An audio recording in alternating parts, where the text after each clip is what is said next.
Pekne, dobrý večer. Ja sa presuniem k tým obrázkom a na začiatok chcem povedať, že ja sa budem snažiť vyhnúť paragrafom a budem sa snažiť pretlmočiť súčasný stav do reči bežného človeka a nie právnickou rečou hovoriť. Malinko sa vrátim do minulosti, ale aspoň teda tak, ako kamaráti z iniciatívy mi vždy hovoria, aby som kreslila a vysvetľovala, tak vznikol vlastne ten nápad, že nakresliť tie procesy, ktoré sa teraz dejú, na ktorom orgáne sa čo deje a čo je možné očakávať, aký najbližší vývoj a aké kroky v tých konaniach robíme. Keď hovorím o krokoch, tak nie sú to kroky len nás právnikov, ktorí vlastne sa realizujeme pri zastupovaní občanov z iniciatívy, ale aj kroky mesta Pezinok, ktoré sú zhodné, totožné, paralelné. Je tu aj pán doktor Ondruš z kancelárie Lennert, takže keby bolo v priebehu diskusie treba zodpovedať ďalšie právne veci, sme obaja k dispozícii. Ja by som sa malinko vrátila do histórie. Keď budem hovoriť totiž o územnom rozhodnutí a integrovanom povolení, tak to bude kúsok tej minulosti. Na začiatku bolo územné povoľovanie, keď v prvom stupni konalo mesto a v druhom stupni konal krajský stavebný úrad pod vedením Jana Mana mladšieho, ako to už bolo povedané. Výsledkom tohto konania bolo rozhodnutie o umiestnení skládky v území. To bolo podkladom ďalšieho konania, to je konanie o vlastne povolení stavby a súhlase na prevádzkovanie činnosti, ktoré viedol Inšpektorát životného prostredia a potom Slovenská inšpekcia v druhom stupni.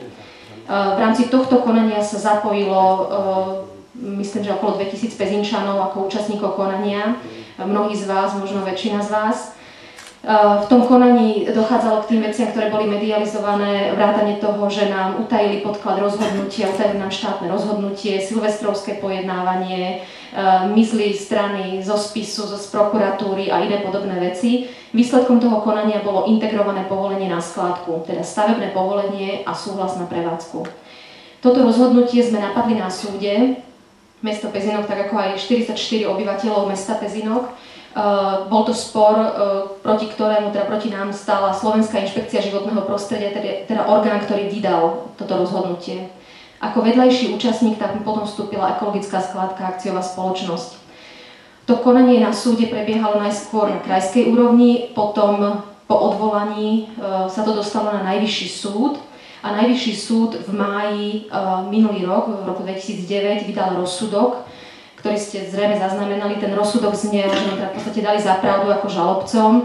Ten rozsudok znamenal, že Najvyšší súd zrušil povolenie na skládku pre ich nezákonnosť a vrátil vec na ďalšie konanie znovu. To znamená, že v máji 2009 je tu rozsudok Najvyššieho súdu ako poslednej súdnej inštancie v konaní o zákonnosti povolenia skládky, ktorý konštatuje, že povolenie na skládku sú nezákonné. Tento rozsudok je stále právoplatný.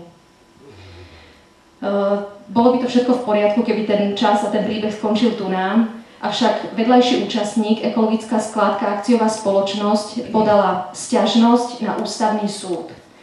V tej sťažnosti vlastne namieta porušenie svojich ústavných práv postupom Najvyššieho súdu a rozsudkom.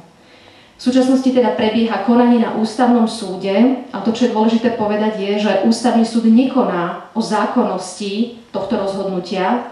To sa vyriešilo týmto rozsudkom a to je stále právoplatné. Ústavný súd koná o tom, či boli alebo neboli porušené ústavné práva ekologickej skládky. Napriek tomu, že predmetom konania nie je posudzovanie zákonnosti skládky, ústavný súd vydal v októbri uznesenie, ktorým odložil vykonateľnosť tohto rozsudku. Je to vlastne ešte predbežné rozhodnutie, kým posúdi porušenie ústavných práv, lebo to konanie stále pokračuje na ústavnom súde.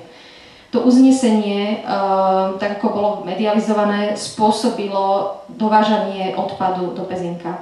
Od 29. októbra minulého roku prevádzkovateľ začal skládku zavážať odpadom, odvolávajúc sa na toto uznesenie ústavného súdu.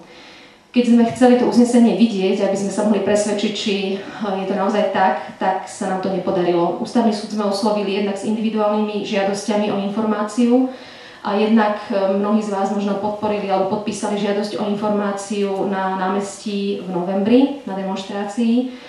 A Ústavný súd na túto infožiadosť 1200 Pezinčanov zareagoval odmietnutím.